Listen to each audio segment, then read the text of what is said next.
Assalamualaikum warahmatullahi wabarakatuh. Selamat datang di PDL Vlog, dan di episode kali ini adalah dari serial PDL Teori episode kelima. Dan di video kali ini saya akan menjelaskan tentang query lanjutan untuk yang ketiga. Di video kali ini kita akan mengenal ekspresi skalar subquery, yang kedua memahami korelasi subquery, yang ketiga penggunaan operator eksis dan non-eksis, yang keempat penggunaan klausa with. Kita akan jelaskan dulu yang pertama, ekspresi skalar subquery. Jadi ekspresi skalar subquery adalah sebuah subquery yang hanya mengembalikan satu nilai kolom dari satu baris. Jadi adalah subquery yang hanya mengembalikan satu nilai kolom dari satu baris. Skalar subquery dapat digunakan dalam ini pada Oracle 9i ya. Skalar subquery dapat digunakan dalam kondisi dan ekspresi bagian dari decode dan case, semua kausa select kecuali dalam group by. Contoh skalar subquery dalam ekspresi case. Jadi ini dalam ekspresi case. Jadi di sini ada query select employee ID last name dengan case when department ID. Di sini ada subquery select department ID from departments where location ID sama dengan 1800, dan misalnya department ID-nya 20, di sini masuk 20 when department ID 20 then Canada else USA and location. Jadi itu masuk ke locationnya. From employees, seperti itu. Jadi kita bisa melakukan subquery pada dalam ekspresi case. Next ya. Contoh skalar subquery dalam klausa order by. Ini sekarang dalam order by ya. Jadi ini ada query select employee ID last name from employees E atau E ya. Order by select department name from departments ID departments D where E department ID sama dengan D department ID.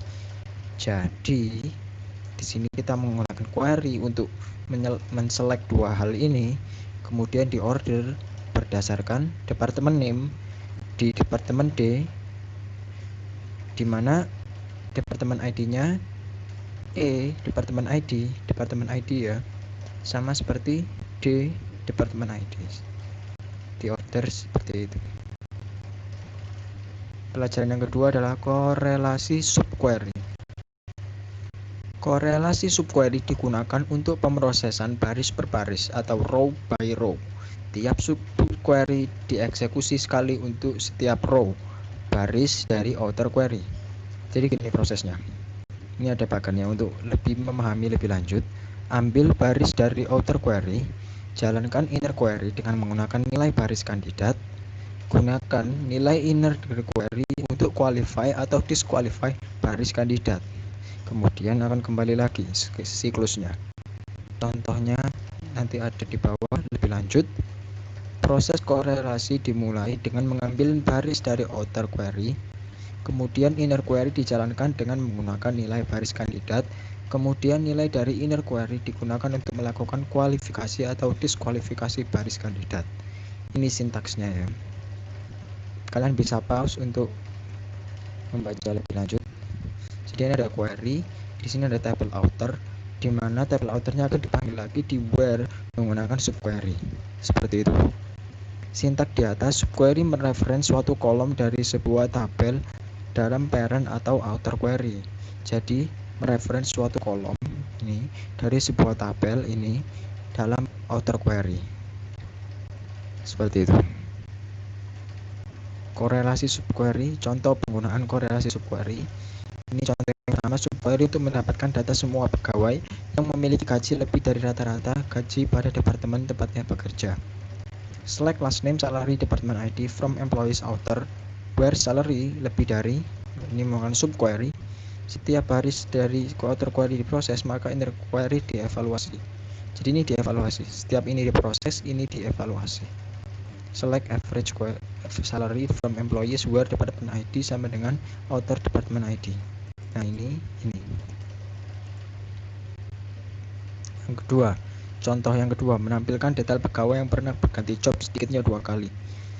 Ini contohnya, select employee ID, last name job ID, from employees I where 2 kurang dari sama dengan, ini ada query. Kalian seperti biasa kalian bisa pause videonya untuk membaca ini lebih lanjut, dapatkan hal ini ya, query-nya. Yang ketiga adalah korelasi subquery juga dapat digunakan untuk mengupdate baris pada suatu tabel berdasarkan baris dari tabel yang lain. Korelasi seperti itu dinamakan dengan korelasi update. Ini sintaksnya, update, kemudian ada set kolom, kemudian ada subquery di sini. Lakukan denormalisasi pada tabel employees dengan menambahkan suatu kolom pada tabel tersebut untuk menyimpan data departemen. Alter tabel employees, add department name varchar 14.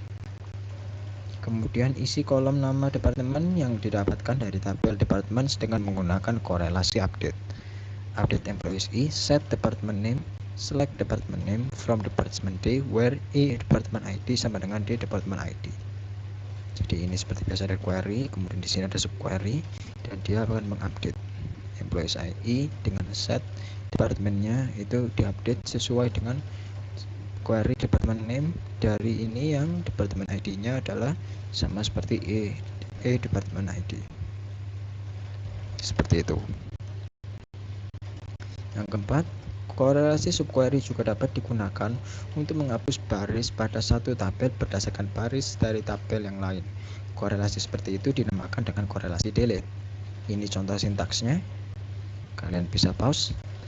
Berikut contoh penggunaan korelasi delete untuk menghapus baris-baris pada tabel employees yang juga terdapat pada tabel EMP history.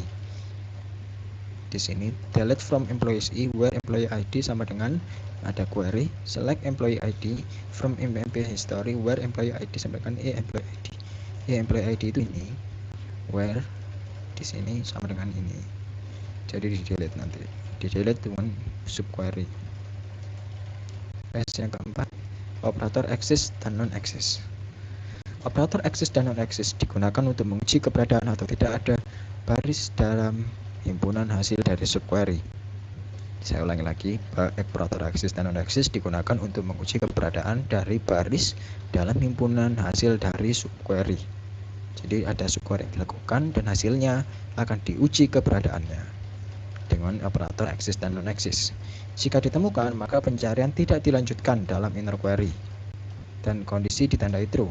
Jika tidak ditemukan, maka kondisi ditandai false dan kondisi pencarian dilanjutkan dalam inner query.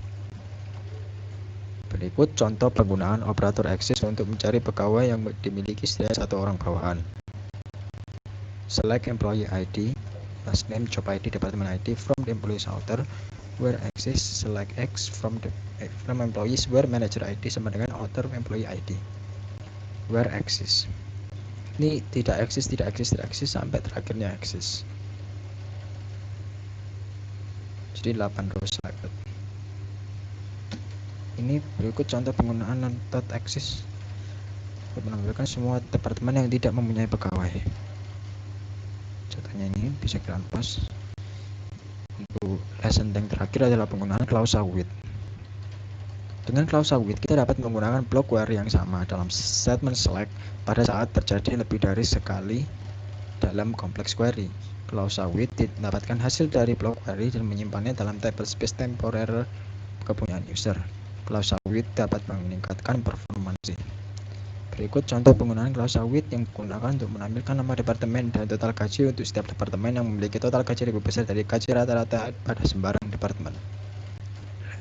Ini juga bisa kalian pause untuk membaca kodenya lebih lanjut.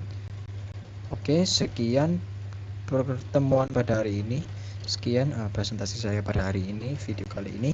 Jangan lupa kalian like, komen, dan subscribe. Kurang lebihnya saya mohon maaf dan wassalamualaikum warahmatullahi wabarakatuh.